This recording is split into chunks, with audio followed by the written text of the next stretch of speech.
我好似好耐冇喺呢個平台咧同大家見面啊，好掛住你哋啊！因為咧我哋上三個禮拜咧做緊呢個肝排毒咧，所以都真係夜晚黑冇晒力，好早瞓咗。咁啊，今日咧做完啦，前幾日咁今日就可以回復翻呢個正常生活。咁今日咧好開心啦，可以同大家分享咧我一個好中意講嘅一個 topic 嘅一個題目咧，就係無毒生活啦，無毒家居啦。咁啊咧，喺我講之前咧，等我 share 咗個 screen 先。而家其實有冇人？我睇下先啊。有喎，都有啲人喺度喎，多謝你哋啊。OK，等我 share 咗個 screen 先嚇。我想準時啲開始咧，因為我希望今日一個鐘頭之內咧就可以完成今日嘅 talk 啦。嗱呢一幅相咧好靚啊，其實咧係 Young Living 喺美國猶他州嘅一個農場 Monarch Farm 嚟嘅嚇，我都去過，我同 Angela 都去過。咁呢一個咧，呢啲你見到綠色呢啲咧，應該係 Melissa，咁冇記錯，好靚好靚，所以我就將佢攞咗嚟做一個封面啦。咁啊，好心咁啊，多謝大家啦，咁啊參加我嘅呢個線上分享啦。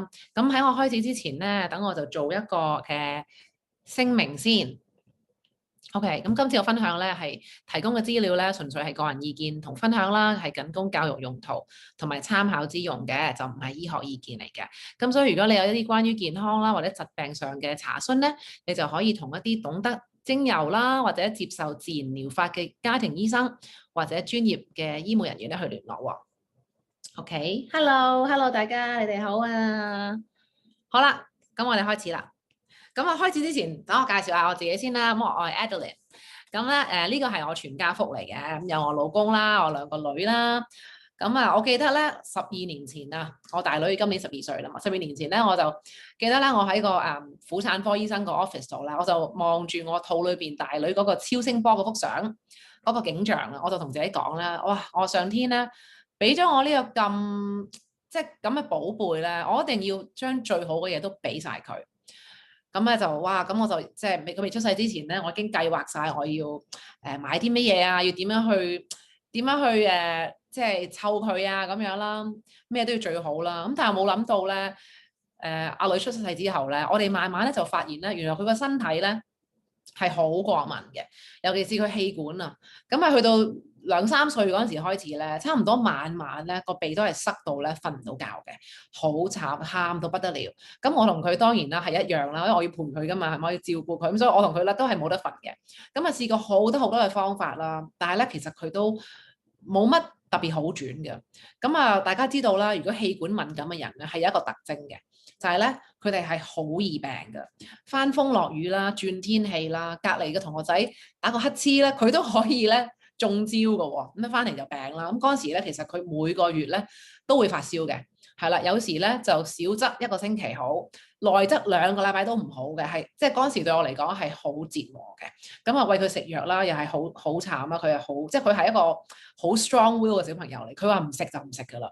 你無論你點擠嗰支嘢落佢口度咧，佢都唻嘅，或者會反抗啊、踢啊又成。咁所以嗰陣時咧餵藥咧都係要我老公啦、我工人同我3個大人咧撳住佢嘅。每次餵完咧，我哋真係要抹汗咁樣嘅。咁啊佢吞咗之後咧就為之成功啦。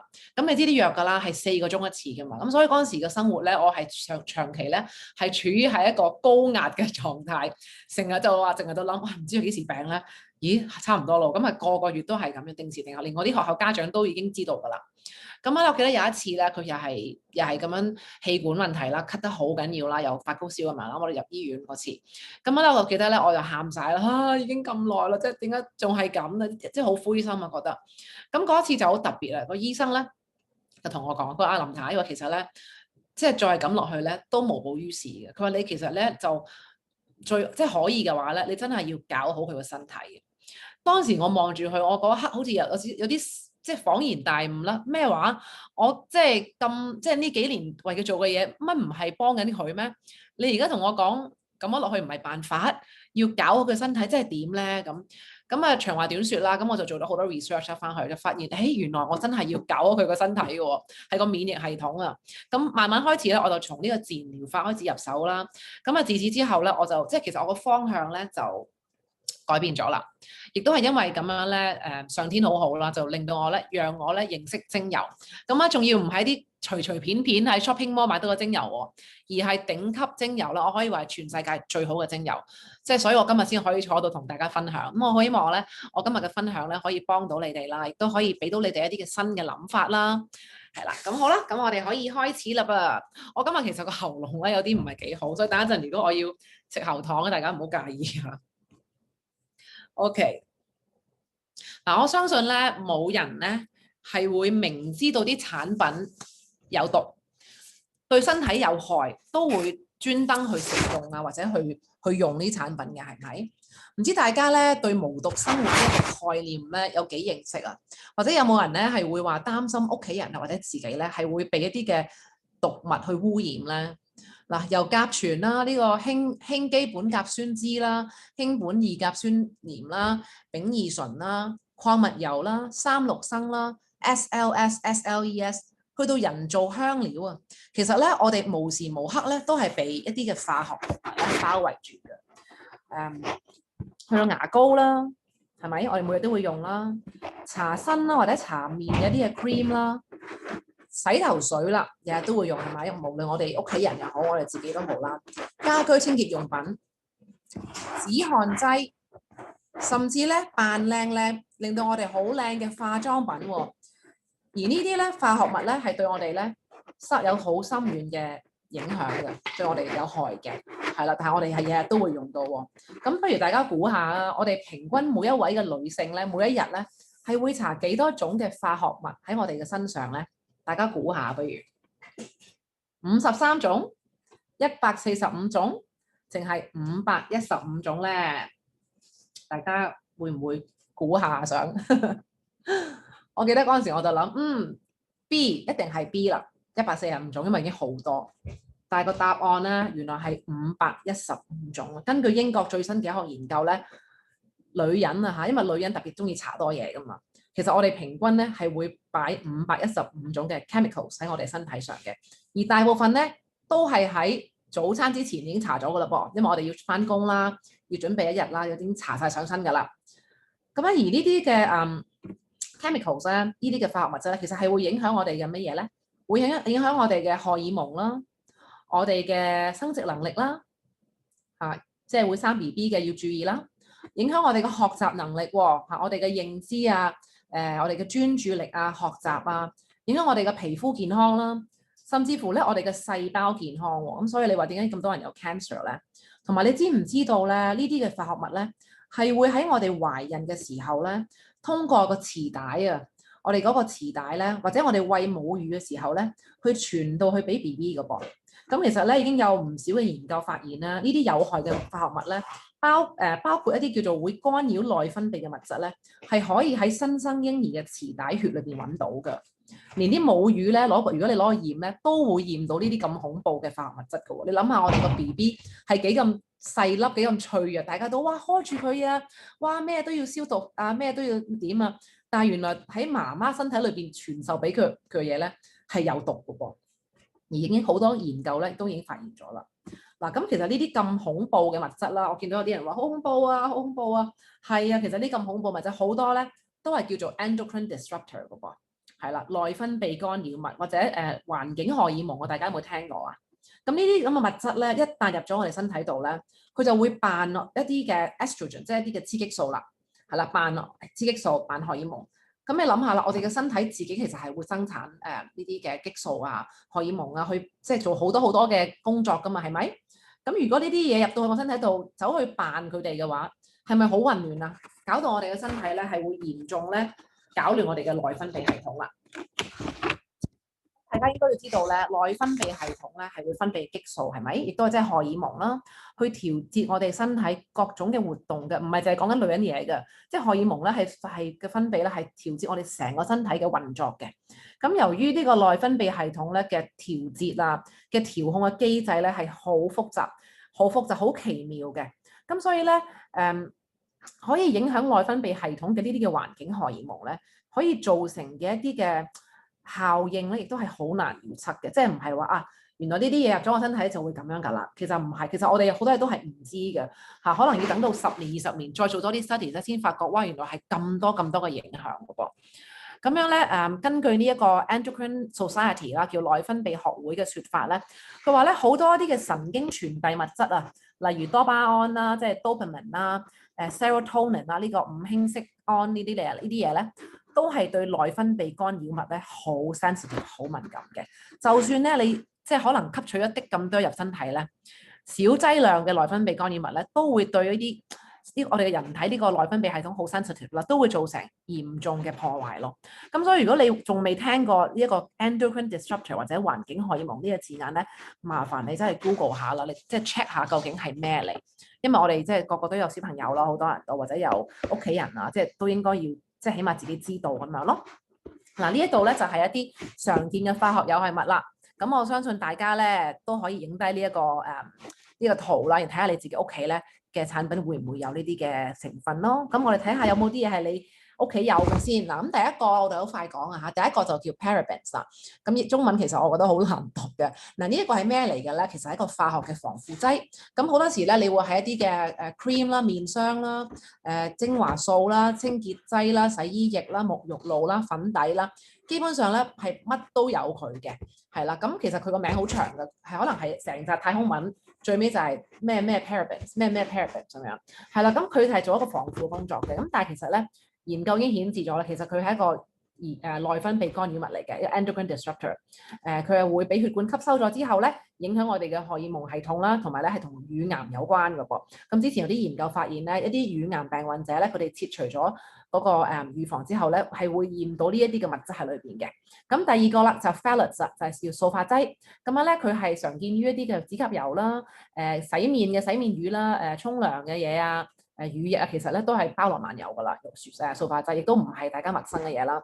咁但係其實佢咧係對皮膚啦、眼睛啦、肺部啦係有刺激性嘅喎，亦都係一個內分泌干擾物嚟嘅，係影響生殖能力咧同埋發育嘅噃。嗱，其實無一幸免嘅喎，你唔好以為就係大人喎，小朋友嘅嘢裏邊咧嘅產品咧都有嘅噃。跟住就係石油副產品啦 ，mineral oil 啦。嗱，呢啲咧就係好多係卸妝油啦、潤唇膏啊或者乳液啦，裏邊會有嘅，都揾到嘅。咁啊，卸妝油係最多噶啦。咁呢一個咧，亦都係咧一個非常之唔好嘅成分嚟㗎。佢唔單止咧係會堵塞我哋嘅毛孔啦，長期使用會有粉刺啊、暗瘡咁樣咧，亦都會釋放毒素嘅。跟住就甲醛啦，哇！甲醛一聽已經驚啦，係咪？一講甲醛就諗起油漆同埋家私，咁但係其實唔係嘅，好多嘅個人護理產品裏邊咧係都有甲醛嘅。咁啊，三聚氰胺啦、尿酸啦，同埋雙酚 A 就係佢其中一啲嘅名嚟嘅，係啦。咁其實佢有好多唔同嘅名嘅。咁咧呢個甲醛咧其實係會干擾荷爾蒙嘅平衡啦，而且咧對大腦啦、生殖系統啦、從心臟、肝臟都係造成損傷嘅噃。咁但係最慘咧就係咧喺好多嘅產品裏邊咧都有甲醛，包括化妝品啦、粉底啦、乳液啦、牙膏啦、我哋屋企嘅家私啦、防火板我都有喎，同埋一啲嘅塑膠產品啊。咁所以點解我成日都話喂，你唔好再用咁多膠嘅水壺俾啲小朋友啦。就算佢話係雙酚 A，即係冇雙酚 A 咧，其實有時我都唔係好信嘅。咁我都係中意用翻啲譬如高品質嘅不鏽鋼啦，或者玻璃咁樣咯。咁啊，甚至乎咧，其實好多時咧一啲嘅防菌嘅砧板啊，都有話過咧係有啲即係都有呢啲咁樣嘅唔好嘅甲醛啦。咁等一陣我會講下有啲精油咧係可以去甲醛嘅。咁好啦，滑石粉啦、talcum 啦，呢一個其實係好多嘅嬰兒爽身粉啦，或者我哋大人嘅粉底啊、碎粉啦都會常見嘅。咁呢個其實係刺激我哋嘅肺部啦，同埋係有致癌風險嘅。咁大家知唔知道咧？好多年前係咪2017年啊？我而家唔係太記得。因為強生嬰兒啊 Johnson & Johnson 咧，佢有一個官司咧。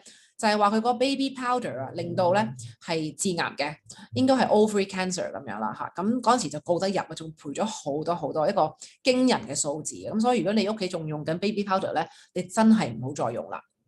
好，係跟住去到咧二惡英啦，呢一個係 1,4-dioxane，係係啦，咁呢一個咧，其實都係一個好一級致癌物嚟㗎呢個，咁啊大約有56種嘅化學成分咧，係含有呢一個嘅二噁英嘅成分嚟嘅，包括有洗頭水啦，一啲嘅乳液啦、沖涼液啦，其實好多好多嘅產品咧都會有呢一個成分，咁亦都係一個致癌物嚟嘅，咁所以真係要好小心。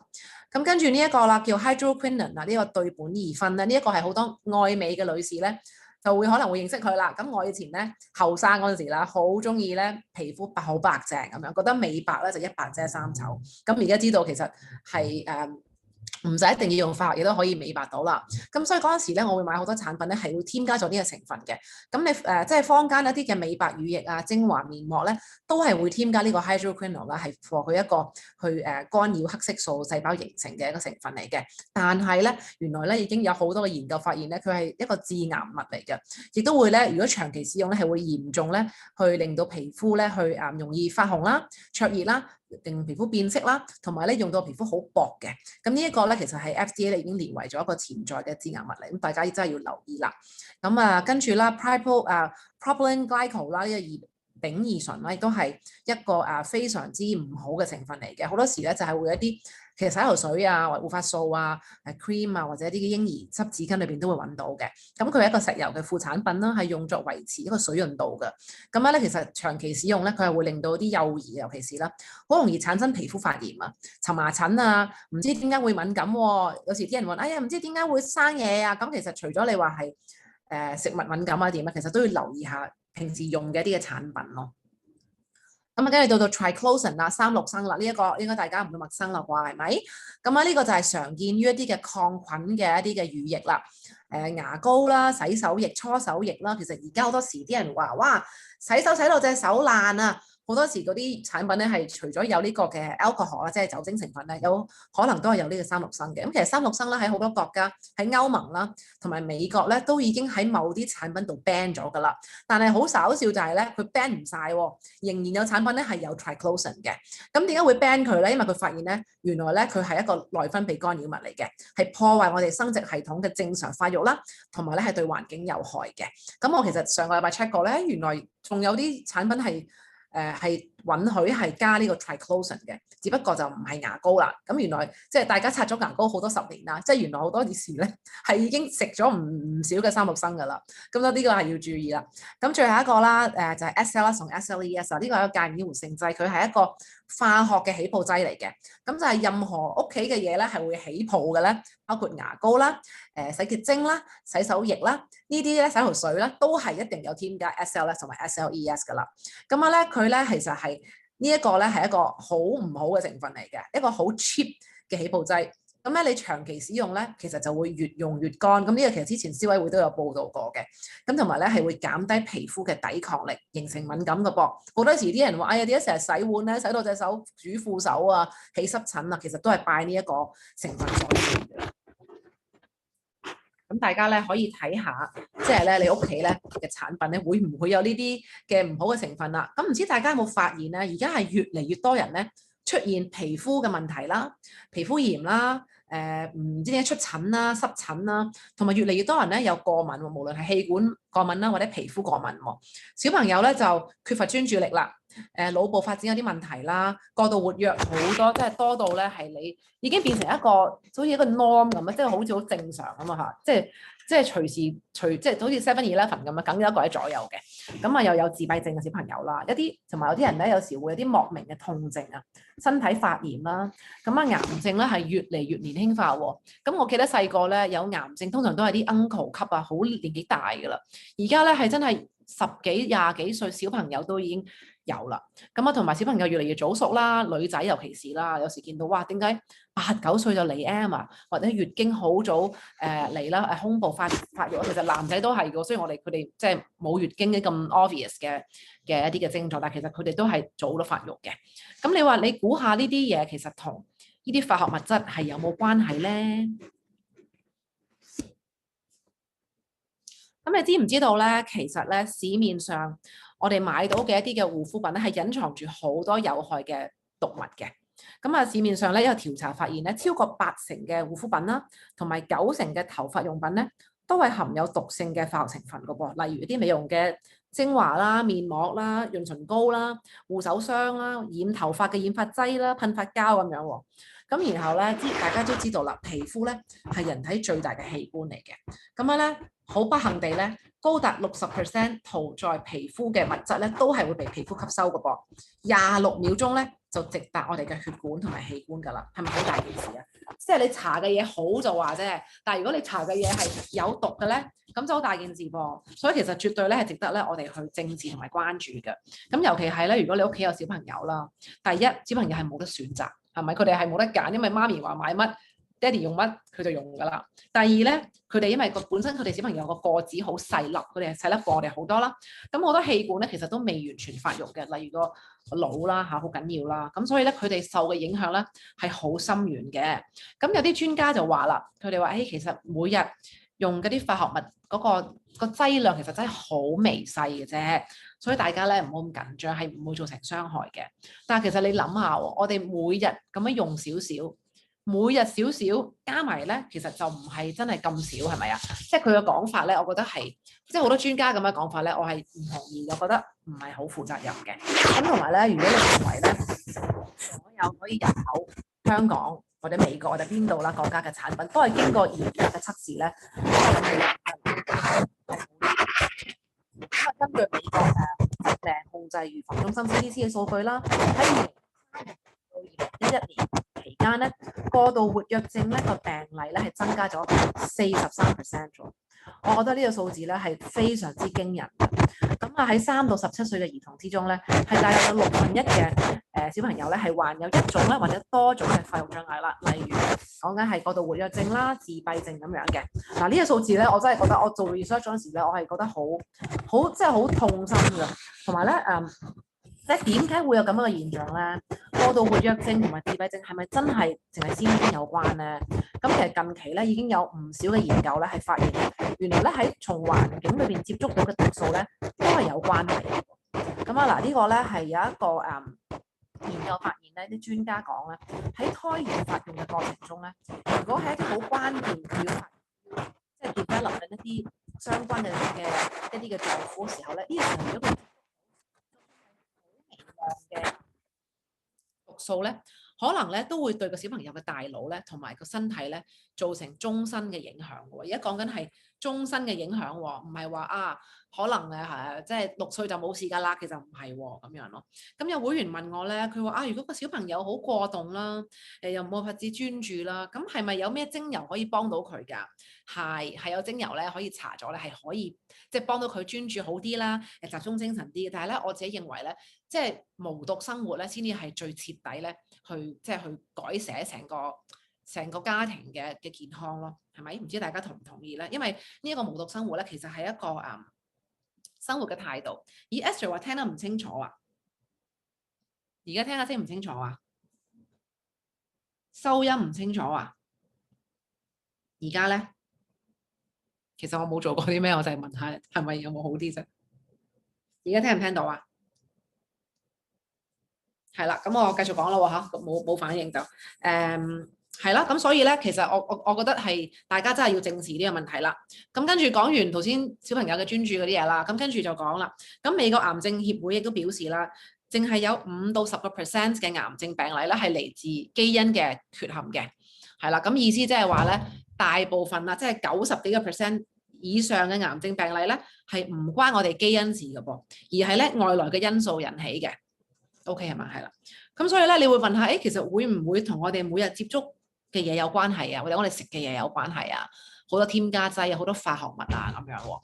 咁啊咧，咁亦都有分別喺美國啦，同埋英國嘅有英國嘅癌症嘅雜誌啦，同埋美國嘅 NCI 啊，係啦，美國國立嘅癌症研究所咧嘅統計數據就顯示啦，將會咧有1/3嘅女性同埋1半啊嘅男性咧喺一生裏邊咧係會咧被診斷咧係患有癌症嘅。咁大家，我覺得呢個係好值得去思考下咯，即係究竟關咩事？點解呢一個趨勢會咁樣上升得咁緊要咧？咁呢一個其實唔係好事啦，當然。咁有啲朋友就會同我講啦，你講得咁鬼誇張，你靠嚇咩？我啲嘢一直都係咁用㗎啦，係即係都冇問題。咁點解無端端講咁多呢啲嘢啊？咁我想問下，其實一直用冇問題，係咪即係真係冇問題咧？咁大家唔知有冇聽過一個叫生物累積，叫 bioaccumulation 呢一個字噃？即係每日陰啲陰啲，每日吸少少毒，吸少少毒。咁其實加埋咧就累積咗好多喺呢個身體度咯噃，遲早係要還嘅喎。OK，咁啊肝臟啦係人體最大嘅一個排毒嘅器官嚟嘅。OK，佢每日其實好努力啦，去幫我哋做緊好多好多嘅嘢，包括造血啦、做荷爾蒙啦，幫助身體咧做代謝去分解毒素嘅噃。咁但係如果我哋長期每日一起身，刷牙先啦，係咪已經吸毒啦？OK，跟住就搽嘢啦，洗頭沖涼啦，日日係咁吸毒法，咁其實有一日咧，你真係會超載咗身體嘅排毒機制，係咪？咁啊，令到佢冇辦法再可以再好有效咁樣去排毒啦。可能有一日你會發現，誒點解我搽開呢隻 cream，搽咗幾十年，突然之間會起敏感㗎？點解我食咗呢樣嘢不嬲都食㗎啦？點解突然之間食完之後會覺得唔舒服啊？又會有敏感嘅咧？即係其實呢樣嘢咧係個身體想同你溝通，想俾個信息你係喂。老友，我唔得咯，即係我已經頂唔順啦，你幫手啦，好唔好？咁所以我覺得咧，當身體俾你啲信號嘅時候咧，你唔好走去 ignore 佢，你唔好唔理佢，你係要正視同埋咧諗下啲咩可以做到咧，係會好啲啦。咁啊，講到呢度咧，其實有一個成分咧，我係好想特別再強調嘅，呢一個就係 fragrance 咧或者 perfume 啦，好多時候咧你啲產品啦，譬如搽面啊又好啦，搽身又好，裏邊都有個。即係 ingredient list 度咧有個叫 fragrance 或者 perfume 嘅香水嘅呢個成分嘅，咁其實呢一個咧，我覺得咧係一個好恐怖嘅成分嚟嘅，因為 fragrance 呢個字咧其實可以包含咗 n 咁多種，冇辦法只可以辨認到嘅一啲嘅成分喎，你知唔知道啊？即係 fragrance 唔係一個成分嚟嘅，係咧係可以包括咗好多嘅咧。fragrance 係咩咧？就係你覺得哇個沖涼好多花香味嘅沐浴露啦，或者香噴噴嘅 hand cream 洗頭水啦。甚至乎有啲人好中意士多啤梨味嘅沐浴露啊，或者係一啲 peach 味嘅潤唇膏啊、紙巾咧，你認為咧可能買呢啲咁樣嘅產品咧，就會幫到屋企人咧用產品用得更開心啦，或者沖涼沖得好 relax 啊咁樣。但係原來呢啲產品咧，正正咧就係對我哋造成傷害嘅喎。同埋咧呢啲咧亦都係香水業咧利用一啲嘅漏洞咧，去將一啲有用嘅化學物咧去帶入我哋屋企裏邊嘅。咁你知唔知道咧？其實產品標籤上咧講 fragrance 或者 perfume 咧，呢個成分咧其實係代表住咧係高達3000幾種咧係無法辨認嘅成分嘅總稱嚟嘅。嚇佢唔講你知，但係有機會咧就係我喺度 list 咗幾種嘅，其實可以 up to 3000幾種嘅。咁咧呢啲嘅成分咧係當然係對我哋身體有毒啦，係可以幫係可能係會引致個皮膚敏感啦、氣管過敏啦、頭痛啦、嘔心啦。大家有冇試過聞到啲香水味會想作嘔啊？或者咧甚至乎咧係有引致啲不育啦、即係干擾我哋嘅內分泌失調啦，同埋咧係致癌嘅。咁而我自己覺得咧最令人不安嘅話咧就係呢一個係一個之前有啲即係新聞講香水嘅唔好處啦。最令我不安嘅就係咧，其實法規喺美國咧已經允許咗香水業咧將一啲有毒嘅配方咧隱藏咗喺商業秘密呢一個框架裏邊啊，即係我 trade secret 嚟㗎，我唔可以講俾你聽係咩成分，但係其實裏邊啲成分咧係有毒嘅全部都，但係佢就係可以話係 trade secret 就唔話俾你聽啦。咁據估計咧，呢啲香精裏邊用嘅化學成分咧90%咧都係從石油嗰度嚟嘅，係啦，石油副產品嚟嘅。咁其實咧。好多時呢啲產品咧係唔需要通過一啲嘅嚴格嘅測試咧，就可以上架噶咯喎。你話係咪好驚先？咁有一次咧，我記得我同啲 friend 咧去行街，行玩具店，一間好大嘅玩具店。咁裏邊咧就咧見到咧有一 set 小朋友嘅化妝品指甲油啊，係啦，好得意，好靚嘅包裝得。咁我 friend 就哇好靚啊，買俾阿女試下同佢玩先。咁你知我噶啦，我梗係一翻後面睇一睇成分，哇嚇死人啊！又有防腐劑，頭先講我哋嗰啲 parabens 啦，又有香精啦、人造色素，仲有啲一 click clack 一紮嘅唔知咩文啦。即係我覺得唔通即係小朋友用係會安全，唔通大公司賣就真係安全？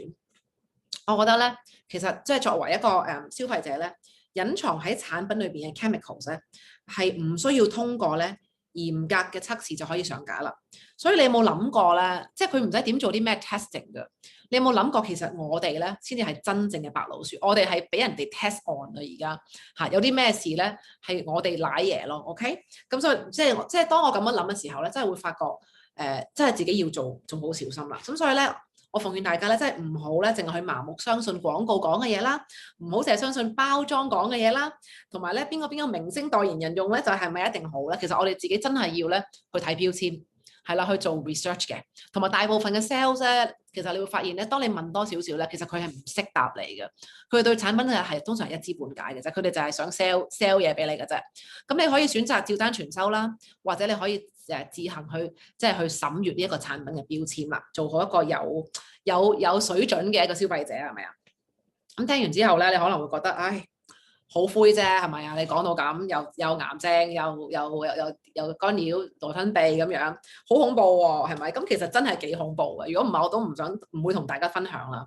但係我覺得，如果我哋真係願意去好好咁樣學習啦，知道咗之後，跟住咧就做一啲嘅基本嘅資料搜集啦，係咪？即係唔好成日聽我講喎，你自己應該要做多啲 research 啦。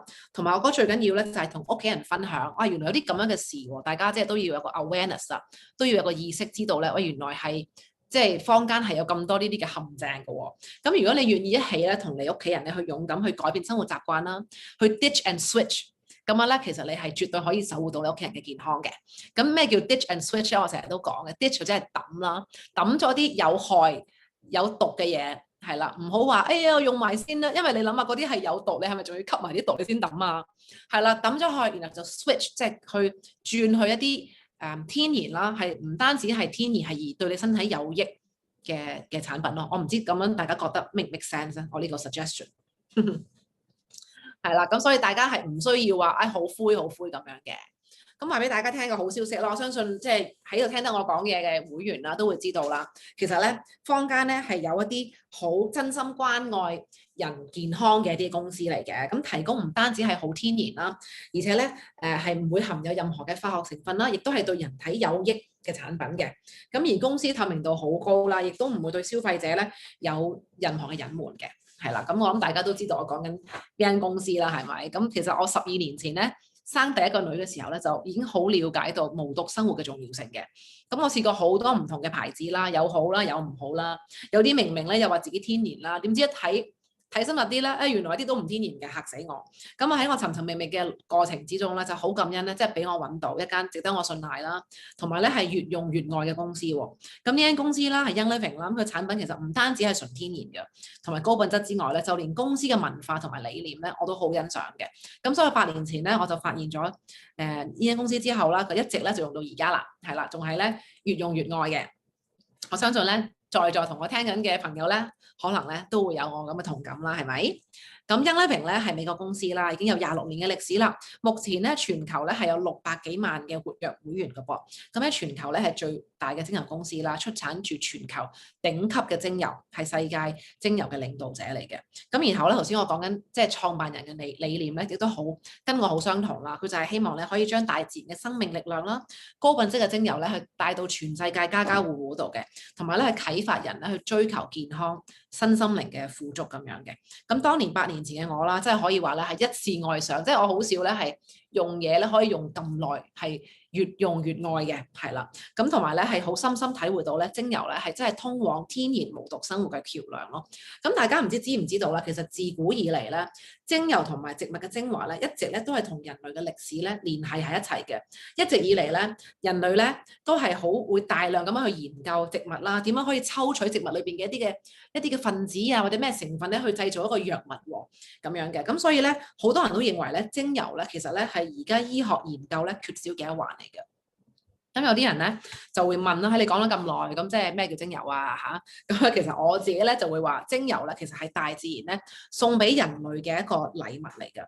咁其實精油咧係植物最裏邊，精油係植物裏邊最強大嘅一部分嚟嘅，係高濃縮啦，係高揮發性嘅植物精華啦。咁咧佢係提取自植物唔同嘅部位嘅，我哋多數係用蒸餾法。咁你話咩部位啊？咁其實好多嘅，有嘅花朵啦、葉啦、根啦、樹皮啦、種子啦。佢哋嘅果皮啦、果實、樹枝同埋木質嘅噃。咁咧，大家咧就要知道咧，就係精油咧同花生油咧、橄欖油嗰啲咧，完全兩回事嚟嘅。OK，咁啊，花生油、橄欖油咧係植物油嚟嘅。OK，佢哋分子比較大啲啦。咁搽上皮膚感覺咧就係會比較滋潤啦，同埋比較油膩膩咁樣感覺嘅，係啦，同埋咧唔會話係好快吸收到，佢係慢慢滲透皮膚嘅。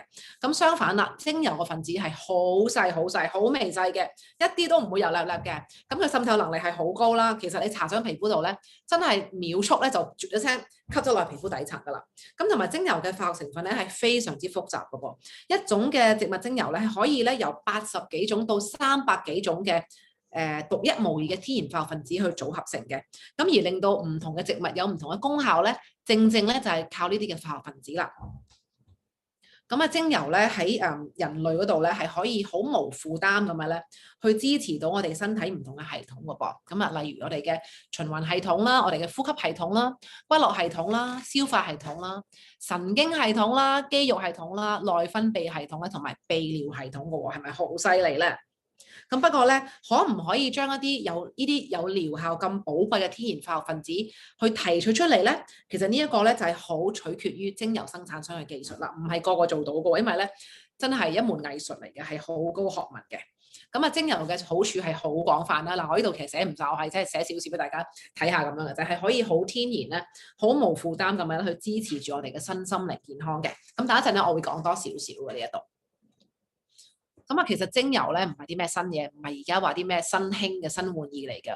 咁其實自從即係人類有文明記載以嚟咧，精油咧都係一直咧係被廣泛使用嘅。咁啊，古埃及人咧係最早發明芳香療法嘅民族啦。咁佢哋好叻啊，佢哋識得咧用植物嘅精華咧去做成香料啦。廣泛咧係用喺邊度咧？就用喺醫療啦、美容啦、保健啦、獻祭同埋屍體嘅保存上面。咁跟住落嚟啦，19世紀咧，亦都有啲好叻嘅人喎。有一位化學家啦，法國嘅化學家叫做 René Maurice Gottefaux。咁咧就喺一次嘅實驗室裏邊咧，佢就咧唔小心嚴重燒傷咗皮膚啊。咁喺嗰陣時咧，佢就無意中發現咧，原來薰衣草咧對傷口愈合咧同埋舒緩咧係有好顯著嘅功效嘅。咁跟住咧，佢仲用精油咧去治療咧一啲傷兵嘅傷口啦，同埋佢哋嘅感染咧，得到好超卓嘅效果嘅。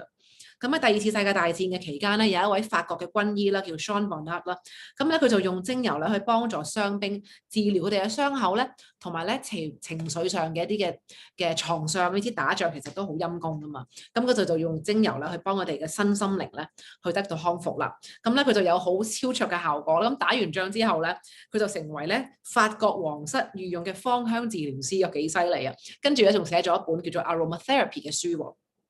咁不過大家咧要注意咧，就係咧唔係所有精油都一樣嘅。OK， 精油咧都有分等級嘅。OK， 就好似我哋去買紅酒咁啦，都唔會話支紅酒都係一樣嘅，係咪？我都會可能睇下啊，了解下嗰個紅酒廠啦，喺邊度出產啊，產地啊，有機冇機啊，咩年份啊，邊種提子啊，咁樣係咪？我都會了解。咁所以其實我哋揀精油都係一樣咧，係要了解咧佢個品質嘅噃。好啦，咁我咧好簡單講下呢一度呢個圖，其實就係講緊精油品質啦。咁咧最底嗰兩個啦，綠色同埋藍色嘅部分咧，呢個咧就係佔咗市場絕大部分嘅噃。咁一個咧就係人工合成嘅化學物啦，冇植物成分喺裏邊嘅，全部係人工啤出嚟嘅。另一個咧就係人工合成，再加啲天然嘢喺裏邊。咁呢個咧我就叫做半真半假啦。咁咧就好多香水業咧都中意用呢一個 grade 嘅。點解咧？因為佢有穩定性高。因為你賣香水咧，你冇可能話即係支香水都有少少唔同噶嘛。佢一定要穩定嘅香氣，所以就點都要加啲化學嘢嘅。係啦，咁所以呢兩個組合咧就係 make up 咗最大嘅市場嘅部分嚟㗎啦。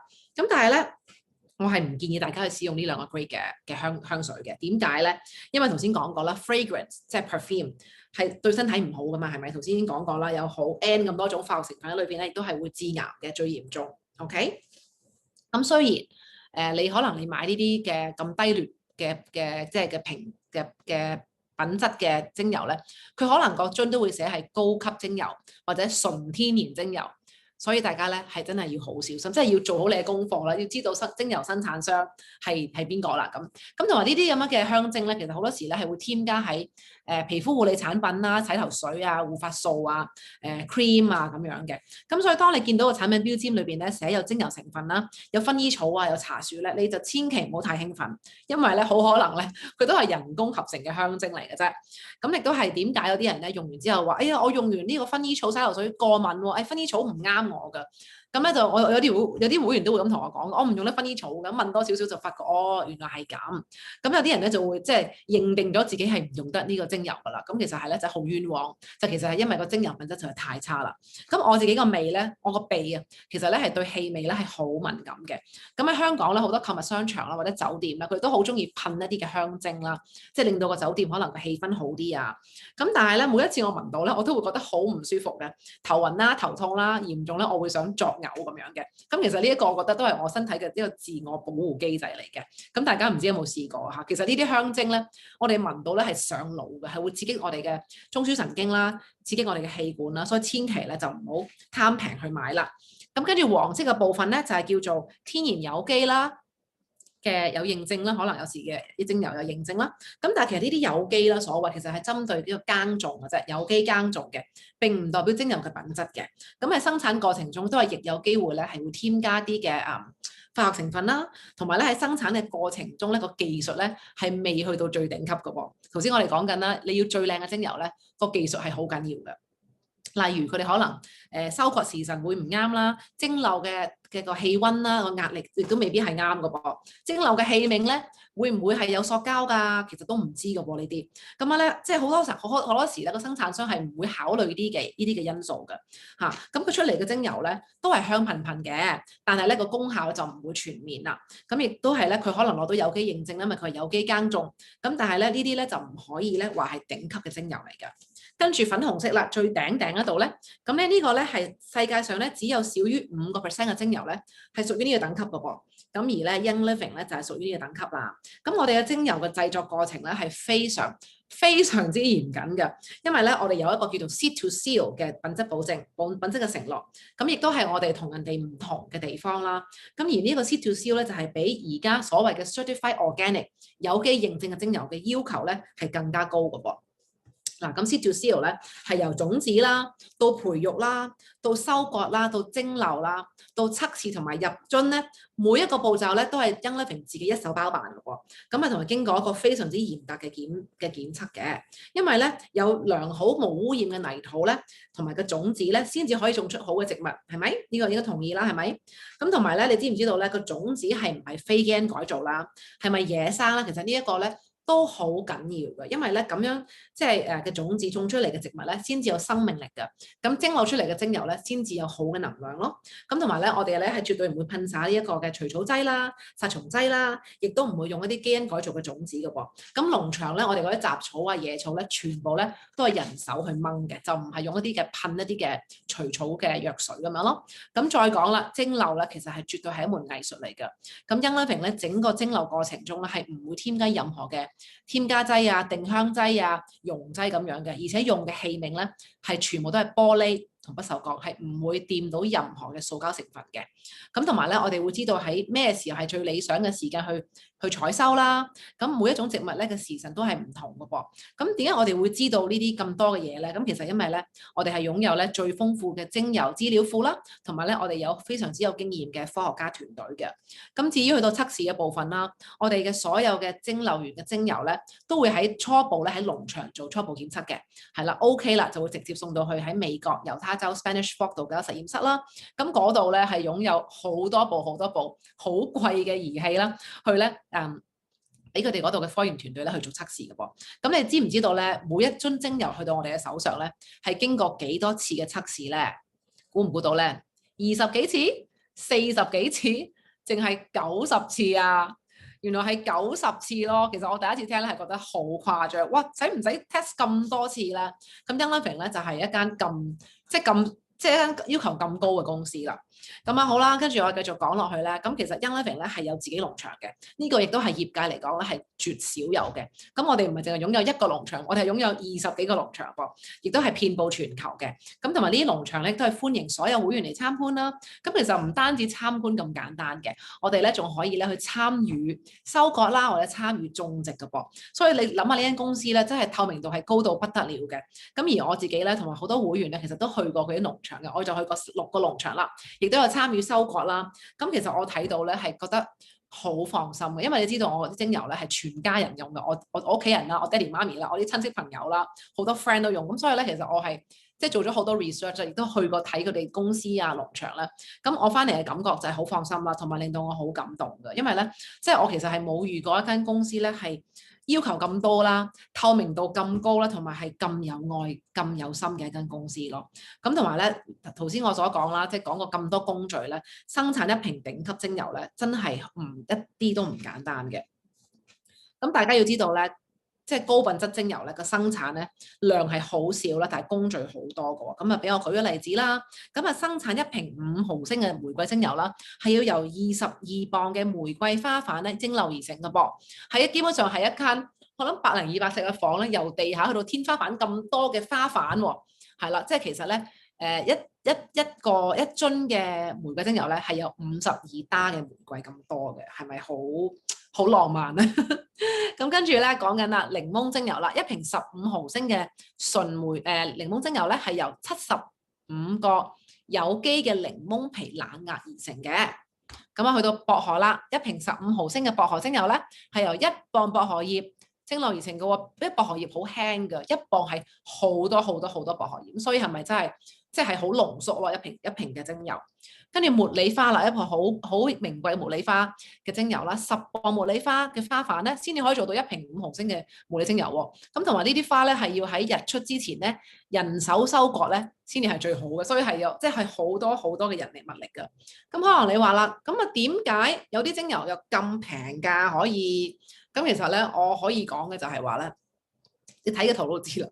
佢哋可能除草咧係唔會用人手除草啦，一定係噴除草劑啦、噴殺蟲水啦，同埋咧啲 GMO 嘅種子咧係可以大量咁樣去生產嘅，係啦。咁樣咧我俾我舉個例子俾你哋啊嚇。喺 Young Living 嘅薰衣草啦，我哋咧係用人手除野草嘅喎。咁差唔多每英畝咧一塊地每英畝咧，我哋嘅成本咧係12000蚊美金做人工除草。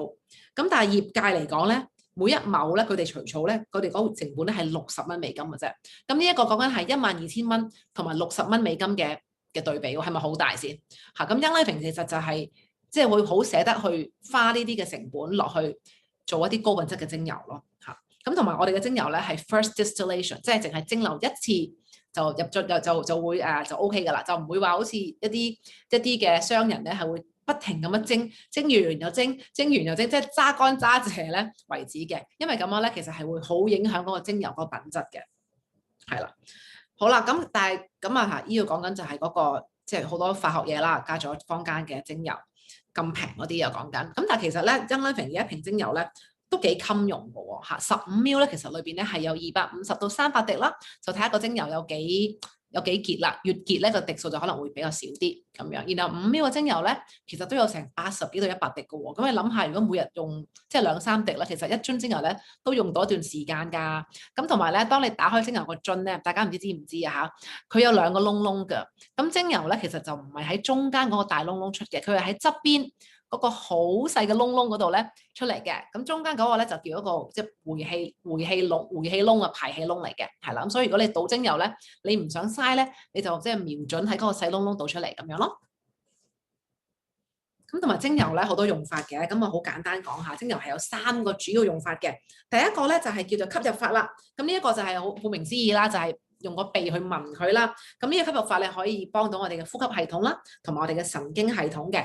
咁我哋可以用我哋嘅擴香機啦，或者可以將精油滴喺擴香頸鏈啊，滴喺棉花，擺落衣櫃啊，好多好多用法，大家可以 screen cap 咗呢一個圖喎。咁你知唔知道咧？我哋個五官啊嚇，我哋有5種感官噶嘛，係咪？嗅覺咧呢一個感官咧係唯一一個咧可以直接達到去我哋嘅大腦邊緣系統嘅，係啦。咁所以咧香味咧係可以直接經過我哋嘅鼻咧上腦啊，叫做係啦，入去我控制我哋邊緣系統個 limbic system 啦，呢度咧就係控制我哋嘅情緒啦同埋記憶嘅。咁咧可以影響到我哋嘅心情啊、情緒啦、記憶啦、意志啦、頭腦同埋呼吸嘅噃。咁所以其實聞呢樣嘢咧係可以好 powerful 嘅。咁我舉個例子啦，大家唔知有冇試過有時經過一啲嘅麵包鋪啊，哇！突然之間新鮮出爐一啲提子包喎，咁你可能就會諗起啊，20幾年前咧，媽咪有一日咧同我去買提子包俾我食，我嗰陣時好肚餓啊，哇！見到提子包好開心，即係可能你會諗翻起以前嘅一啲嘅情景啊，你當時嘅感覺，咁所以香氣就係有呢一個威力啊。另外啦，咁精油力都第二個用法就係塗抹啦，就可以塗抹喺我哋皮膚上嘅喎。咁你可以根據自己嘅需要啦，就搽喺唔同嘅部位啦。咁啊，舉個例啦，如果你嗰日哇頭昏腦脹，個月頭實實好攰，咁你可以點少少薄荷喺個雲精位啦，咁好快就可以得到舒緩啦。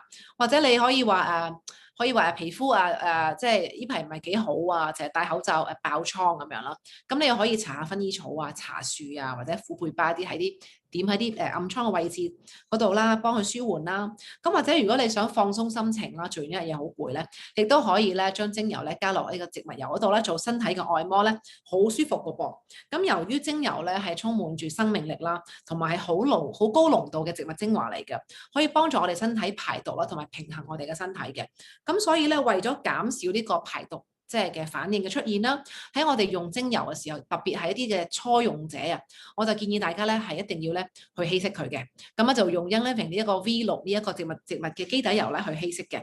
咁同埋記得咧就係用油期間咧係一定要多喝水嘅，多飲水嘅。咁大家咧可能會話啦，哇稀釋咗啊，咁又冇咁有效，其實唔會嘅。稀釋咗咧唔會冇咁有效，只不過個精油咧係會慢慢咁樣去進入我哋嘅身體度，咁個效果咧係絕對唔會減少嘅噃。好啦，咁第三個用法咧就係叫做口服法啦。咁高級嘅精油啦，我淨係講緊 Young Living 嘅精油咋。如果你屋企有第二啲品牌咧，你就千祈咧就唔好亂咁咧去食喎。係啦，咁高品質嘅精油咧係絕對可以口服嘅。咁 Young Living 咧有一條系列咧就叫做 Vitality。咁所以咧你圖裏邊見到咧佢個 label 咧係白色嘅。係啦，呢一個膳食系列嘅精油咧就包含咗咧好多我哋平時日常生活裏邊咧可能食嘢嘅時候會用嘅一啲嘅醃料啦，譬如好似basil 啦，即係羅勒啊、迷迭香啊、有甜橙啊、檸檬啊、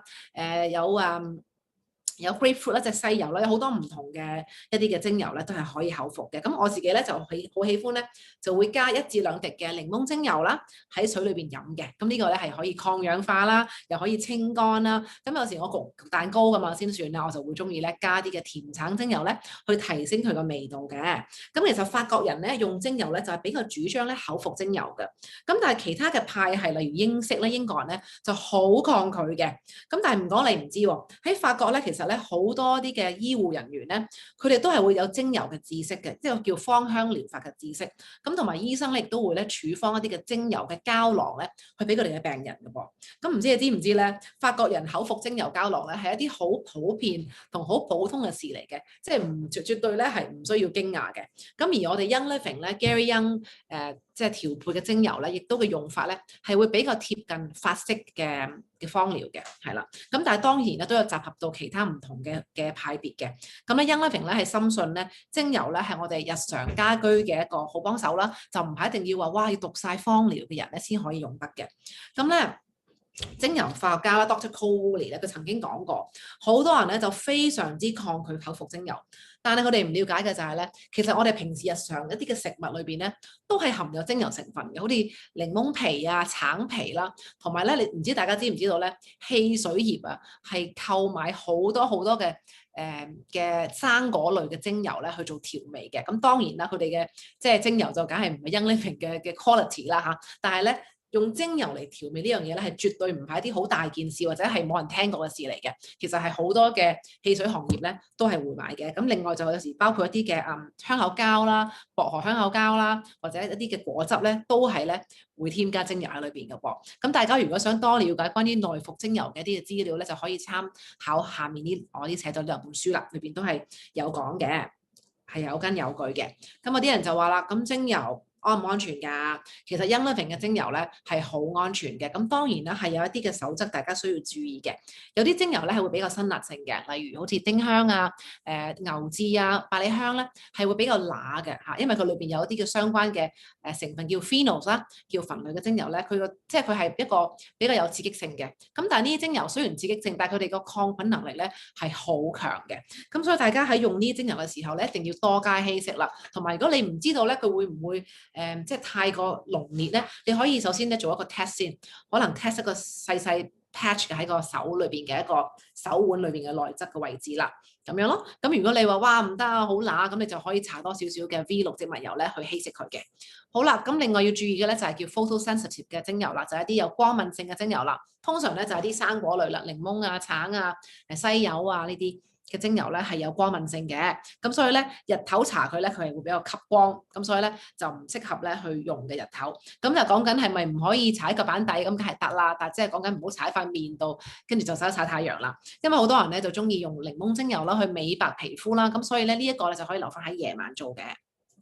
跟住啦，其實 Young Living 咧就好嘅，即係其實你睇佢嗰個樽咧，佢裏邊都有講俾你聽咧，呢一個精油咧係有冇呢個即係要避免紫外線嘅，咁所以你睇清楚咧之後咧，就先至去小心去用咯。咁萬一啦，精油唔小心入咗眼咧，點樣處理咧？嗱，千祈咧就唔好再用水沖喎。點解咧？因為水咧同油咧係唔混合一齊嘅，只會增加呢個唔舒服嘅感覺嘅。咁呢個時候咧就要記得趕快咧去用 Young Living 嘅 V6或者其他嘅一啲嘅油脂類，譬如奶啊、牛奶啦，或者一啲嘅其他你煮飯乾淨嘅植物油咧，就攞一啲咧去搭上眼睛度。咁啊咧好快，講緊真係幾分鐘都唔使咧，就會舒緩到噶啦。係啦，咁呢一個咧係一個小 tips，大家要記住。咁同埋精油咧，如果你屋企有小朋友，真係唔好通樹擺，因為佢哋咧會被佢個 label 咧，即係好靚嘅 label 咧吸引住咧，佢就成日會攞嚟玩嘅。咁所以精油咧都係要擺喺一個小朋友揾唔到嘅地方啦。咁好啦，呢一個咧就係我當時8年前啊，7年幾8年前咧，接觸精油嘅時候咧買嘅套裝就叫做高級入門套裝啦。咁裏邊咧其實係有11支精油啦，有部擴香機啦，有嘅捽手液啦，同埋有2把零下紅嘅。咁嗰陣時咧我就記得。我就記得我心諗，哇，1000幾蚊真係好抵啊！其實裏邊嘅產品加嚟咧係差唔多接近3000蚊嘅 value 㗎。咁我可以用1000幾蚊去買到咧，我覺得係真係一個即係無敵天，即係無敵抵啦嚇。咁我仲一口氣就買咗2 set，係啦，一 set 俾我自己，一 set 俾我媽咪嘅。咁好啦，我哋而家可以講下裏邊嘅精油咧有咩好處，點解可以無毒咁樣去幫自己過一個無毒生活啦。咁嗱，如果你係好愛美嘅女士啦，你想即係扮靚靚嘅咧，幫皮膚護膚去皺咧，其實咧亦都可以用呢啲精油嘅噃啦，乳香啦、薰衣草啦，同埋虎背巴檸檬都可以嘅。咁好多時咧，我哋會將佢稀釋咗佢啦，即係變做成一個叫美容精華咁樣啦，係用 V6啦，再加啲精油咁樣嘅。嗱，大家可以影低呢一個嘅 recipe， 跟住翻去咧可以自己研究下咧。呢個咧係咪你想要嘅嘢啦？呢個又可以去皺紋啦，可以保濕啦、細胞更新同埋美白個噃，係啦，好正嘅。係啦，咁精油又可以幫助我哋提神醒腦喎。咁有時我自己朝頭早好早起身啦，要帶小朋友翻學咧，未瞓醒咧，要揸車咧，我就會用薄荷精油叫醒我自己嘅。咁有時我女放學翻嚟好攰咧，但係佢要做功課溫習咧，咁我就會擴香、檸檬同薄荷咧，咁佢好快咧就可以乖乖坐定定同我做功課噶啦。好啦，咁啊腸胃唔舒服咧，亦都可以用精油嘅喎。咁啊，Digize 同 Peppermint 咧就係一個腸胃消化嘅好幫手嚟。真係呢個咧，以前我去旅行咧係一定會帶埋佢哋嘅。係啦，有時可能個腸胃緊張啊、抽搐啊，或者食嘢唔消化啊、胃脹氣咧，哇！真係搽咗咧，好快就冇事噶啦。咁啊，呢一個係一個舒筋活絡啦嘅精油啦。如果你有啲頸緊膊痛啊，或者低頭族成日睇電腦啊、睇手機嘅咧，即係 Panel-Weight 好啱你啦，可以幫助我哋舒緩啦，同埋修補肌肉嘅一啲嘅疼痛啊，或者一啲嘅好緊嘅感覺啦。咁薄荷涼涼地咧，係對即係一啲嘅譬如你係好熱啊，或者譬如整親咧個地方係好腫好熱嘅咧，可以幫我哋降溫嘅，係好好嘅，可以消炎嘅。咁虎背巴又係啦，亦都係一個非常之對舒筋活絡好好嘅一個精油，咁你可以分開用就得啦，一齊用都可以嘅。咁啊，精油亦都可以幫我哋驅蚊驅蟲嘅噃。咁啊咧，千祈咧就唔好走去用買嗰啲化學嗰啲有 DEET 嗰啲咁樣嘅成分嘅一啲嘅化學嘅除蚊液啦，因為嗰啲其實係對身體唔好嘅。咁啊，其實 purification 啊、lavender、peppermint 都可以做到呢一個防蚊嘅功效嘅噃。咁你亦都可以分開用淨化已經好 OK 啦 ，purification 或者你加強版就可以加埋另外2支精油啦。咁你可以做噴霧就得啦，或者可以加落啲 cream 度搽都得嘅噃。好啦，淨化空氣啦，香港就空氣好污染啦，係咪？咁其實purification 啊，淨化咧可以幫助我哋咧去淨化空氣裏邊一啲唔好嘅雜質啦。咁盜賊亦都可以咧對抗一啲微生物嘅。咁檸檬咧就係哇抗氧化之餘咧個味道好清新啊。咁其實你擴香佢啦，喺即係空氣唔好啦，或者係潮濕啊，天氣好噏噏悶悶咧，你擴香佢哋咧，其實係會即係好醒神得嚟咧，亦都好清新嘅。咁或者可能你有朋友嚟你屋企啦，依排即係疫情期間你都要保護屋企人啦，咁亦都可以擴香其中呢啲精油咧，去幫助咧提升呢一個嘅保護度嘅。好啦，咁啊，呼吸系統啦，如果你想呼吸系統暢順啲啦，或者你嗰排個呼吸唔係太暢順咧，就可以用 RC 嘅。RC 咧應該係全香港人士咧之好喜愛嘅一支產品嚟，亦都係幫咗我個女當時佢個嗰個氣管狀況好多好多嘅精油嚟嘅，係啦。咁啊 Peppermint、Lavender、Lemon 咧，亦都係一個好好嘅配方啦，可以幫助咧舒緩呼吸道嘅一啲嘅狀況嘅。好啦，如果譬如中意 barbecue 啊，或者係中意打邊爐嘅朋友啦，亦都咧可以用薄荷啦同埋檸檬咧去幫自己降下火喎。咁我中意點樣做咧？我就中意咧將一滴檸檬同埋一滴薄荷嘅 Vitality 精油啦，加落去個水壺度。咁樣咧就全日咁飲㗎啦。即係如果我嗰排上咗火啦嚇，或者我打邊爐啊barbecue 之前咧，我都會咧去飲，係一邊飲一邊打邊爐。一邊 barbecue 一邊飲佢嘅，咁或者如果你話哇上晒肝火唔掂啊，咁你仲可以咧將薄荷咧搽喺你肝臟位置嗰度嘅噃。咁啊，如果你要放鬆啦，想瞓得好啲啦，或者想 relax 下啦，即係做嘢好忙啊，湊小朋友好忙咧，亦都可以用精油去幫助，即係去放鬆心情嘅，就唔使一定話要噴香水啊，或者噴啲唔知咩嘅化學嘢咁樣嘅。咁啊，stress away 啦，可以幫助減壓啦，乳香亦都可以幫助我哋放鬆神經系統啦，深層放鬆啦。咁薰衣草唔使講啦，個個都知道咧係幫助 relax 嘅。咁你可以分開用啦，或者可以自由配搭都可以嘅噃。咁啊，可以自己整個 spray 啦，或者滴喺枕頭啦，或者擺喺擴香機都可以㗎。好啦，健康免疫力啦，好需要啊！大家係咪啊？咁其實咧，呢4支精油咧都可以做到嘅。咁啊，杜察咧就會比較係一支比較刺激性嘅精油嚟嘅。咁所以咧，我就會建議大家去擴香佢啦，或者咧係搽喺腳板底嘅。咁如果要搽喺身體咧，就要大量稀釋㗎啦。咁其他3支其實都 OK 嘅，可以就咁照常稀釋就可以啦。咁有時咧，我就會好多時小朋友中意搽腳板底啦，有時咧就會搽喺心口啦、搽背脊啦、大椎穴啦，或者直沿住嗰個spine 啦個脊柱咧去搽咁樣都得㗎噃。好啦，去除異味就一流啦嗱，大家千祈咧就唔好買嗰啲 air freshener 啦，嗰啲係真係毒素多到咧嚇驚人，你噴咧等於吸毒咧係冇乜分別嘅。咁其實精油咧一樣可以幫到我哋去除異味嘅噃。咁啊 purification 啦係一支好勁嘅去異味嘅精油啦，檸檬都得嘅噃。咁你加埋用就得，分開用都得嘅。譬如啲鞋臭啊、啲毛公仔啊、垃圾桶啊、啲衫啊、洗手間，大家都可以用自己嘅創意咧去譬如加落個棉花球啊，整個 spray 啊都可以嘅。咁另外有一樣嘢就係，如果你屋企有啲家私新家私咧有甲醛咧，亦都可以用 purification 咧去幫你去甲醛嘅噃。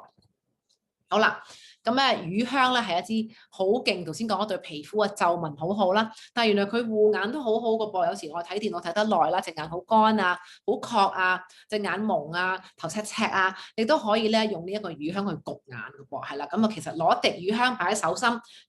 搓佢啦，就係手心，跟住咧就擺落曲地擺落隻眼度，唔好掂到眼球喎。跟住咧就即係好似一個窩咁樣咧，就吸落隻眼度，跟住咧就擘大隻眼做眼操，望上下左右，咁樣咧其實就已經可以幫到你舒緩一啲嘅眼睛疲勞噶啦。好啦，咁啊講埋啦。精油亦都可以幫助我哋咧做清潔，係咪好勁？其實我頭先講嗰啲嘢咧，都係冰山一角嘅啫，係啦，大家可以慢慢自己去嘗試啦，去發掘更多唔同嘅用途啦。咁精油可以去油污啦，可以清潔啦，又可以去除好多好多嘅污垢啦，或者一啲牆身黑掹掹啊，尤其是回南天會長出好多一嚿嘅黑掹掹嘅嘢咧，亦都可以去清除嘅。所以咧係好多用途嘅。咁我講開咧，講到呢個 thieves 啦，我就其實好想講呢個盜賊，因為咧係同無毒家居咧係好有關係嘅。咁或者我講下盜賊故事啦，大家唔知有冇聽過？點解即係有啲人會問啊？點解個名咁肉酸叫 thieves 㗎，賊仔㗎？咁其實咧，盜賊個故事就起源於15世紀嘅歐洲啊。咁當時咧有一個高度傳染性嘅黑死病大爆發。我諗可能有少少似我哋而家 COVID-19 咁樣啦嚇，咁啊社會動盪不安啦，啲人心惶惶咁樣喎，咁啊曾經咧就出現咗4名咧傳奇嘅法國盜賊啊賊仔啊，咁佢哋咧就四出去咧去盜竊一啲因為病而死咗嘅人嘅一啲嘅財產啦、嘅財物啦，咁但係佢哋咧就竟然咧好離奇咧就冇被感染㗎，咁後尾呢啲4名小偷咧就俾警察捉咗啦嚇，咁啊法國國王咧就好好奇啊，點解可以咧成日去接觸呢啲咁嘅即係咁多病毒嘅地方，但係點解佢哋會離奇地冇事咧？咁啊為咗想佢哋講出佢哋嘅秘密咧，佢居然咧就提出咧減刑啊嚇，去作為一交換條件嘅。咁原來呢4名盜賊咧喺出面即係偷嘢嘅時候咧，佢哋咧就將一啲嘅香料啊、丁香啦、肉桂啦、迷迭香啦、檸檬啦呢啲咁樣嘅植物咧，研碎佢之後咧，就加咗啲嘅醋啦，就搽到成身都係塞晒落去呢幅，你睇呢個圖呢個 mask 噶嘛，塞晒落去啲 mask 度啊嘛啦嚇，咁咧就去保護自己嘅。咁而呢個配方咧，就正正咧就幫到佢哋咧加強佢哋嘅免疫力啦，同埋可以抗菌嘅。咁所以咧佢哋就冇感染到啦。咁我哋嘅創辦人 Gary Young 咧就調配咗呢個盜賊咧嘅靈感咧，亦都係嚟自呢個故事嘅噃。咁咧其實咧，即使咧有啲好頑強嘅病毒啦，其實用嗰啲嘅嚟自純天然嘅植物嘅精華咧，都係可以達到咧咁超卓嘅一啲嘅防禦嘅效果嘅。咁大家咧唔知唔知道咧，盜賊呢個配方其實係俾好多嘅大學做過研究嘅。咁喺美國嘅 Weber State University 啦，喺1997年咧就進行咗一項研究啊，咁就發現咧盜賊複方精油咧，喺擴香嘅時候咧，係可以殺滅空氣中嘅一啲嘅微生物，有效率係幾多啊？大家知唔知道？係99.96%，係咪好勁啊？即係唔係話即係有啲人覺得啊純天然嘅嘢啊 OK 啦，不過我都係要用翻漂白水㗎啦。其實唔係嘅，純天然嘅嘢只要用啱嘅方法去提煉咧，係可以好犀利嘅。咁呢一個咧就係一啲嘅喺美國嘅一啲嘅 chemist，即係化學家佢哋做嘅一啲嘅實驗嚟嘅。咁咧就係即係長話短説啦，佢就係比較唔同嘅清潔劑或者一啲嘅媒體咧殺菌能力啦。咁你見到白醋其實唔係好叻嘅啫，漂白水都唔係好叻嘅啫。咁 Mrs. Myers 係一隻都幾出名嘅天然有機嘅一啲嘅清潔劑啦。Lysol 就係如果你加拿大住過就一定識佢㗎，係好似漂白水咁嘅消毒劑。Method Cleaner 咧就係 Target 出嘅一個天然嘅清潔劑啦。咁左邊嗰三個咧 Thieves 啦。Oregano 同 Thieves Household Cleaner，你睇下佢哋幾勁啊！即係佢哋嗰個殺菌能力係殺到一滴不漏嘅咯。咁所以如果你俾我揀咧，你識揀嘅咧，我梗係揀天然啦，又無負擔，又咁有效，係咪？係啦，呢個就係精油嘅威力啦。係啦，咁其實咧。即係我講開 Thieves 咧，就唔可以唔講呢一個嘅萬能盒啊，係啦，咁佢係一個盜賊嘅家居清潔劑啦，亦都係有認證咧，係去證實咧係用咗佢之後咧係可以消滅99.9% 嘅金黃葡萄糖菌嘅噃。咁佢係一支好濃縮多用途嘅清潔劑嚟嘅。咁基本上咧，其實佢係幫我慳錢。我想講，如果你屋企咧有 N 咁多樽清潔劑啦，又玻璃啦，又地啦，又要唔知爐頭啊，又 click clack 咁啊，其實你一支咧就搞掂晒㗎啦噃。只要你有一支，再加個玻璃樽咧，就搞掂㗎咯噃。OK，就唔需要咁多支啦。其實係好慳錢嘅。咁用途好多啦，多用途清潔劑啦。咁有時我抹我個台啦，台頭即係抹我哋嗰啲食飯台啦、廚房嘅 counter top 啦，或者小朋友嘅書台啊、玩具啦，甚至乎寵物啊、屋企啲狗啊嗰啲嘅板底啦，或者佢哋嗰間屋啦、鏡，其實乜都得嘅。係啦，基本上係一支好多用途嘅清潔劑嚟嘅。咁同埋咧，點樣慳錢法咧？一支清潔劑200零蚊，咁你咧其實每次咧，你就係用一蓋嘅啫，一蓋清潔劑再加滿水啦，喺一個250毫升嘅玻璃樽裏邊咧，就可以用噶啦噃。咁其實一樽嘅盜賊清潔劑就可以做到42樽嘅250毫升嘅強效去污清潔劑。咁圍起上嚟咧，每一樽咧只不過係港幣嘅5個3啫。咁你話係咪幫你慳錢先？好啦，跟住我想講咧，大家唔知唔知道咧，另外有一個物質咧，我係好緊張，就係叫 fluoride 啦。咁咧，佢呢一個嘅叫氟化物啊。咁氟化物咧，其實喺好多牙膏嗰度咧係會有嘅。咁啊，基本上咧，你睇牙又好啦，或者你要去做任何嘅牙齒護理咧，即係專業人士咧都會同你講咧，一定要 fluoride 先可以防蛀牙嘅。咁其實係唔係真係咧？呢一個咧，大家可以去自己做 research 嘅，因為其實呢個世界係好大嘅，唔係淨係得一個 answer 嘅啫。對呢樣嘢係咪？其實好多嘢咧都可以幫助到達到同一個目的，但係個傷害性係相對減低嘅。咁因為 fluoride 咧，其實已經有好多嘅研究發現咧，佢係一個神經嘅 neurotoxin 嘅，即係可以係 neurotoxin，即係神經嘅毒物嚟嘅，係啦，係毒害我哋嘅腦神經系統嘅。咁尤其是小朋友啦，如果佢哋嘅腦部係仲發育緊嘅，係唔係真係要俾佢哋用一啲有 fluoride 嘅牙膏咧？咁其實咧 Young Living 咧係有好多種嘅牙膏啦，小朋友又好啦，盜賊嘅牙膏咧都係可以幫助咧我哋去清潔牙齒嘅，亦都可以咧幫助我哋係即係唔好有咁多嘅微生物喺裏邊啦。咁另外一個就係嗰個漱口水啦。咁其實我點解會講牙膏同漱口水？頭先講咗牙膏就係即係唔想有呢一個 fluoride 啦，因為係神經嘅毒物啦，腦神經毒物啦。咁其實我哋嘅口腔裏邊咧係好多黏膜啦，亦都係有好多即係呢啲黏膜咧嘅口腔咧，其實係好快就可以吸晒我哋俾佢嘅嘢嘅。咁你諗下，如果你牙膏有毒，你啷口水又係有好多嘅毒素啦、化學物啦、香精啦、防腐劑啦、仲有咩alcohol，即係呢個叫做酒精啦。其實咧全部吸晒落去我哋嘅血裏邊嘅，咁所以咧係好大件事嘅。咁所以我就即係奉勸大家咧，如果你想去過個無毒生活咧，真係唔好再用啦。咁你可以用下 Young Living 呢一個嘅 mouthwash，其實係好好用嘅。咁有時個喉嚨唔舒服啊，個口腔嗰啲生飛滋啊，或者牙齦有啲問題都可以用佢嚟啷口啦。咁佢係除咗有杜莎精油之外咧，佢亦都有呢個叫膠鈦銀嘅 colloidal silver， 亦都係對呢個抗菌能力咧係非常之高嘅。係啦，咁除此之外啦，杜莎仲有成條系列，因為佢太犀利。頭先我講佢嘅即係佢嘅功效啦。咁我哋有搓手液啦，係犀利到咧，加拿大衛生部咧都係話列入咗佢係一個有效嘅一個消毒嘅一個搓手液嚟嘅。跟住我哋嘅 Thieves Spray 亦都係好出名咧，亦都係好多國家有呢個嘅新加坡啦列入咗咧，我哋呢一個噴霧咧係一個由對抗呢個 COVID-19 咧有效嘅臨時家用產品裏邊嘅清單有嘅。咁同埋有 SGS 台灣嘅驗證啦，亦都係話佢咧係30分鐘後咧係可以消除咧99.9%嘅細菌嘅。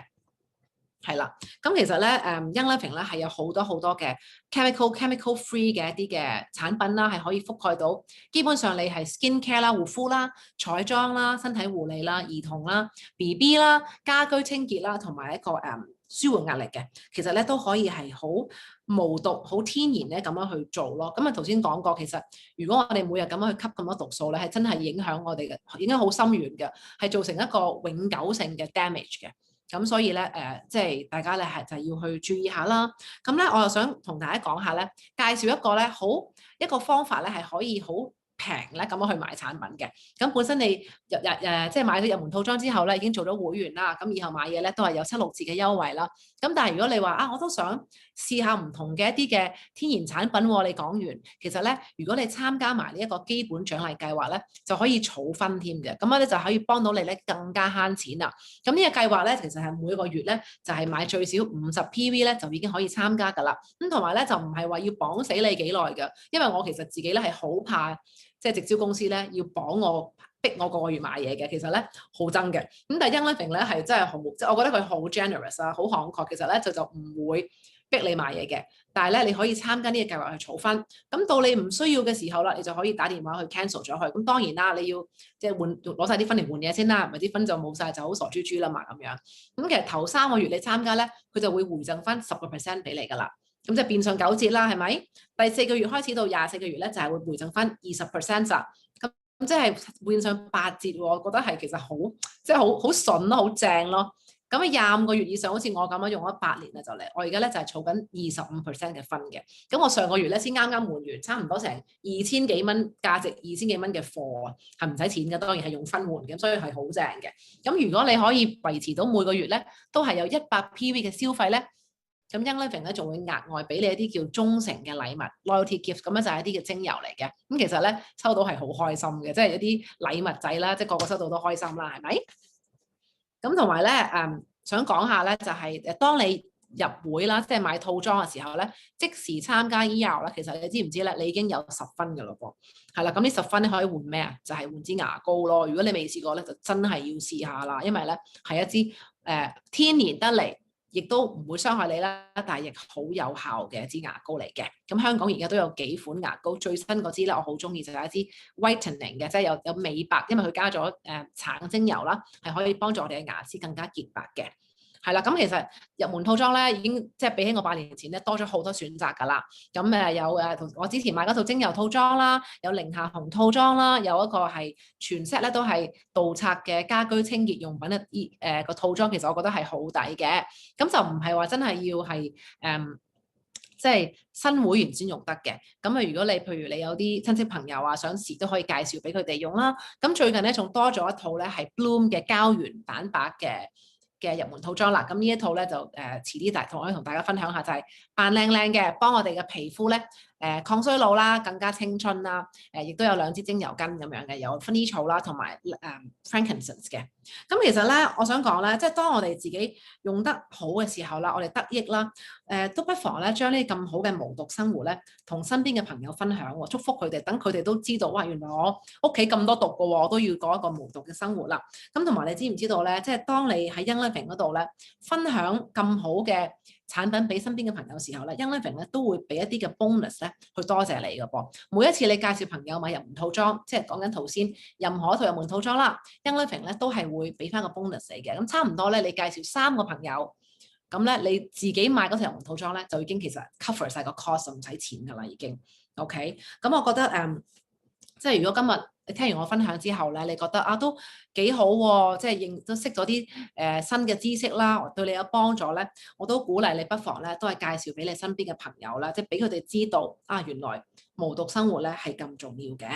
咁希望我今日嘅分享係你哋覺得係有用啦。咁如果你哋有問題咧，亦都可以可以問我嘅。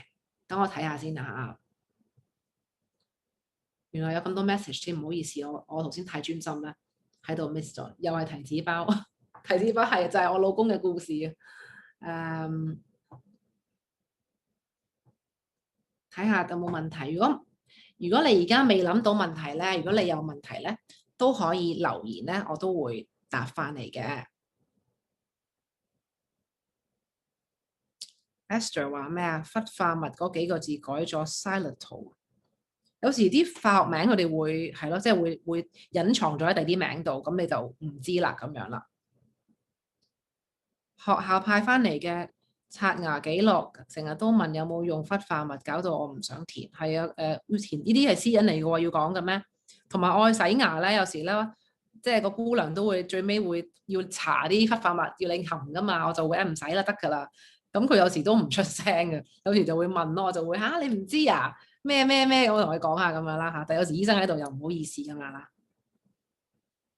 去除氣味係擴香鞋櫃，Esther 已經答咗啦，係啦，咁好啦，咁希望大家即係對呢個無毒生活咧認識更多，因為我覺得其實係好重要嘅，因為我哋好多時開頭可能係用精油啦，咁但係你諗下，其實我哋點解要想用精油咧？係因為我哋想過一個更加健康嘅生活啊嘛。咁如果我哋想過更加健康嘅生活，但係一直日喺度用啲有毒嘅嘢，其實我哋好矛盾咯。咁所以其實我覺得係要改變成個生活嘅態度，成個生活嘅方式，咁樣咧先至可以做到一個最徹底嘅一個健康嘅生活咯。係啦，好啦，咁我今日嘅分享就係咁多啦，多謝大家聽我講咗咁耐啊。好啦，咁早唞啦，拜拜。